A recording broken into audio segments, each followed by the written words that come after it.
Surga dalam Islam disebut jannah, artinya taman yang tertutup dan penuh kenikmatan. Ia adalah balasan bagi orang-orang beriman dan beramal saleh. Allah berfirman bahwa surga luasnya seluas langit dan bumi, disiapkan bagi orang-orang bertakwa. Ini bukan simbol kecil, tetapi realitas besar yang tak terbayangkan. Di dalam surga, terdapat sungai-sungai. Sungai air jernih yang tidak berubah rasa. Sungai susu yang tidak basi. Ada sungai madu yang murni. Dan sungai hamar yang tidak memabukkan. Semua disebutkan dalam surah Muhammad ayat 15. Di surga tidak ada sakit, tidak ada tua, tidak ada kematian. Nabi Muhammad bersabda, penghuni surga tidak akan mati, tidak akan sakit, dan tidak akan menua.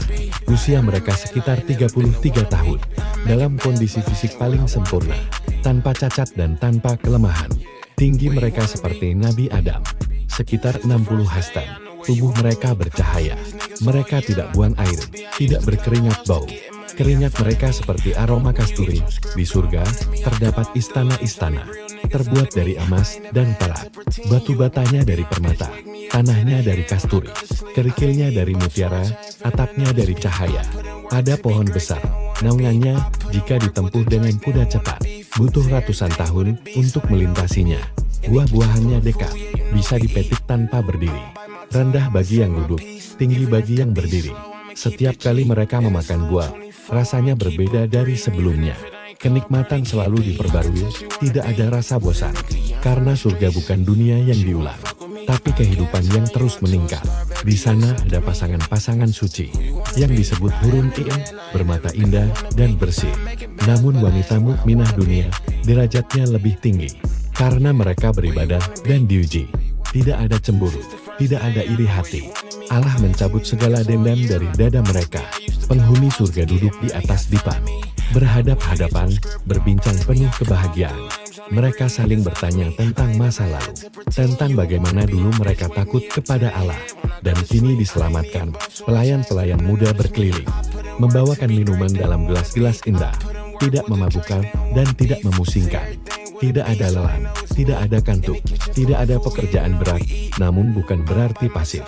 Penghuni surga aktif menikmati nikmat, berjalan di taman-taman cahaya. Mereka dapat meminta apa saja, dan Allah memberi lebih dari yang diminta. Karena di sisinya ada tambahan. Tambahan itu dijelaskan para ulama sebagai nikmat melihat alam. Inilah puncak kenikmatan. Ketika hijab dibuka, dan mereka melihat Tuhan mereka, tidak ada nikmat yang melebihi itu. Wajah mereka berseri, karena melihat Rabb mereka. Sebagaimana disebut dalam surah Al-Qiyamah, di surga ada tingkatan, Firdaus adalah yang tertinggi. Di atasnya Arsy-Allah. Semakin tinggi iman seseorang, semakin tinggi derajat surganya. Namun semua tetap penuh kenikmatan.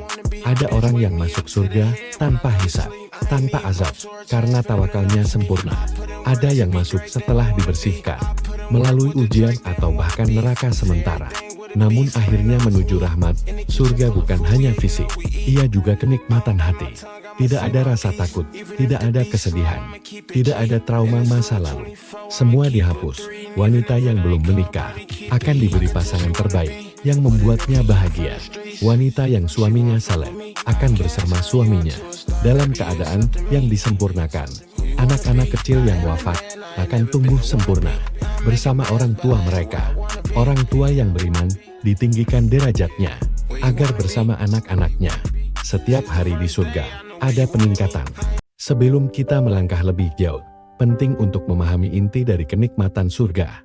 Rasulullah bersabda dalam sebuah hadis qudsi bahwa Allah telah menyiapkan bagi hamba-hambanya yang soleh kenikmatan yang tidak pernah dilihat mata, tidak pernah didengar telinga, dan tidak pernah terlintas di hati manusia. Ini berarti semua gambaran yang ada, termasuk yang akan kita jelajahi, hanyalah kiasan untuk mendekatkan pemahaman kita pada realitas yang jauh lebih agung dan tak terbayangkan. Kenikmatannya bukanlah sesuatu yang pernah ada di dunia. Kehidupan di surga sangatlah aktif dan penuh interaksi sosial yang membahagiakan. Para penghuni surga saling mengunjungi, duduk santai di atas dipan-dipan empuk yang saling berhadapan, berbincang hangat tentang perjuangan mereka di dunia yang kini telah berbuah manis. Ada juga sebuah pasar di surga yang dikunjungi setiap Jumat. Namun, saat mereka memasukinya, angin dari utara akan berhembus menerpa wajah dan pakaian mereka, membuat mereka menjadi semakin tampan dan cantik, sebuah keindahan baru yang belum pernah mereka rasakan sebelumnya. Surga sendiri terdiri dari 100 tingkatan, dengan jarak antar tingkat seperti antara langit dan bumi. Yang tertinggi adalah Jannatul Firdaus, yang atapnya adalah Arsyalah. Derajat seseorang ditentukan oleh tingkat imannya, namun tidak ada rasa iri sedikit pun. Penghuni tingkat terendah merasa bahwa dialah yang paling beruntung, karena hatinya dipenuhi kepuasan mutlak yang bahkan tak pernah ia bayangkan saat di dunia. Lalu, bagaimana dengan nasib para wanita salehah? Allah telah menyiapkan bagi mereka kemuliaan yang luar biasa, melampaui apa yang bisa dibayangkan. Kedudukan mereka jauh lebih tinggi dari para bidadari surga, sebagai balasan atas kesabaran mereka dalam beribadah dan menjaga kehormatan. Kecantikan mereka akan melampaui para bidadari. Jika suaminya soleh, mereka akan dipersatukan kembali dalam keadaan yang jauh lebih sempurna. Jika tidak, Allah akan menganugerahkannya pasangan dari ahli surga yang akan menjadi penyejuk hatinya. Mereka akan menjadi ratu di istana-istana megah, terbebas dari segala penderitaan duniawi.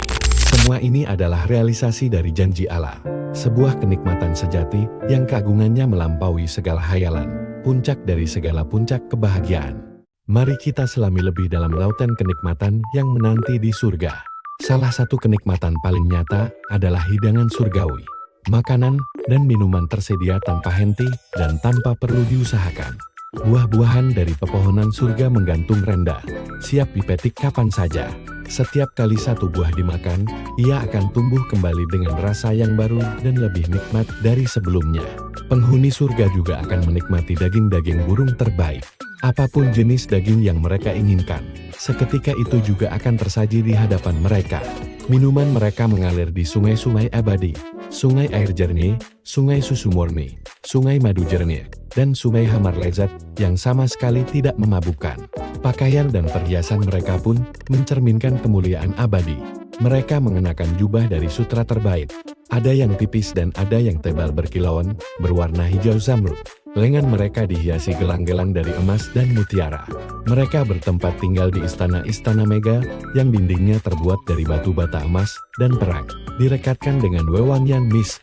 Di dalam taman-taman istana, terdapat pula kemah-kemah yang sangat luas, masing-masing terbuat dari satu butir mutiara raksasa yang dilubangi. Dalam kehidupan yang penuh kemewahan ini, mereka dilayani oleh para pemuda abadi yang disebut Wildan Muhaladun. Penampilan mereka begitu rupawan laksana mutiara yang bertaburan, senantiasa berkeliling menawarkan minuman dari piala-piala kristal dan emas. Tak ada lagi rasa lelah atau kantuk. Namun, esensi dari semua kenikmatan ini adalah terpenuhinya segala hasrat jiwa. Allah berfirman, di dalam surga terdapat apa saja yang diingini oleh hati dan sedap dipandang mata. Apapun yang terlintas dalam benak seorang penghuni surga, seketika itu juga akan menjadi kenyataan. Inilah alam pemenuhan total, di mana tidak ada lagi kata tidak mungkin atau menunggu. Semua kemewahan ini adalah cerminan dari kedamaian hati yang sempurna, sebuah pengantar menuju anugerah terbesar dari semua anugerah, memandang wajah Allah.